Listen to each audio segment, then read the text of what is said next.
Facebook'tan, Amerika'dan deyip o Azizbek Abdülmamatov Amerika'dan bir sunuş ağaydın atına bankты кесеп ачып ошол акчаны агитацияга же мен макул эмесмин кыймылын тездетүү үчүн колдонулса ал акчаны интернет. Эми Азизбек мырза, оюңуз, пикириңиз, ниетиңиз мага окшогон миңдеген адамдар даярдайт. Мен реалдуу саясатка көз карашына карайм. Миңдеген бул азыр ушул мен карап отуруп ушул ой пайда болду да айттыңыз. Бирок эки киши да чыкпайт. Ишенип коюңуз. Кече мына Кыргызстанда биринчи болуп дүйнөлүк жарышта Кур'ан окуш боюнча, каарлык боюнча Зиябидин каарына жерге бердик. Кырсык менен каза болуп жерге бердик. Мына ошо кишини жерге берип атканда, сүйлөп атканда, муфтий баш болуп калгандары төш болуп, Кыргызстанда жападан жалгыз киши эле ушул. Мындай деңгээлде киши болчу эмес. Ташкентте жанагы Кур'ан окуш боюнча жарыш болуп атканда, Малайзияда жарыш болуп атканда, бул киши Кур'ан окугандыктан мечит титиреп кетти дегенге чейин сүйлөштү. Эгер ошончолук даражада болгон болсо, эмнеге тирүү кезинде Дордойдогу базардагы бир мечитке имам кылбай, неге татыктуу бир мечитке имам кылып койбодуң садагы? Неге ошентип койбодуң? Неге мынчалык көп бетпиз биз? Неге мынчалык эки жүздүүбүз? Көз өтүп кеткенден кийин какшаганың миң бетер. Неге көзү тирүүсүндө ошону сыйлай албадың?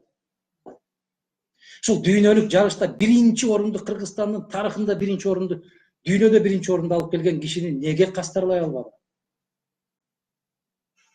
Неге өтүп мына жерге салып атканда, жерге коюп атканда ушул сөздөрдү айтасың? Неге? Качан кыргыз биз көз жалтырап турганда мактаганды үйрөнөбүз? Ошондуктан мына мен сыяктуу миңдеген адамдар бар деген ниетиңизге гана ыраазычылык билдирем мен. Мына эгер ошол саат 12-де ошонун шакирттери баары жыйналып Кур'ан окутушту, чай беришти Дасмияда. Миңдеген кишилер барышты.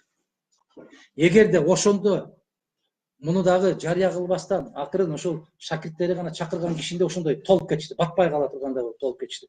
Эгерде ишенип койгула, ушул Зиябидин каарынын үйү жок экен, үйсүз экен, ушуга үй салып берели, ушуга ашарга келгиле десе, ошонун жарымы келеби эле келбейт деп билбейм.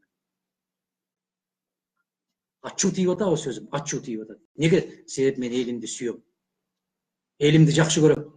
Ушуга ашарга келип, бардыгыбыз жапа-тырмак үй куруп берели десе, ошол Кур'ан окуганы келген кишилердин жарымы келеби эле келбейби эле көзүм жетпейт, келбейт эле.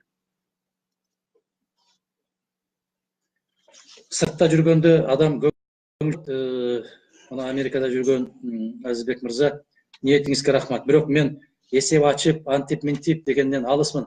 Эсеп ачып эле койгон болсоң, балеге калып кетесиң. Түшкөн 2 сом болот дагы, артыңдан сүйлөгөн 200 жылдан бери калбай кетет. Ушундай жыйналган экен, анан мындай болгон экен деп. Ошон үчүн ар бир киши өз тагдырын өзү чечсин, өзү үчүн күрөшсүн. Суроо бериңиз.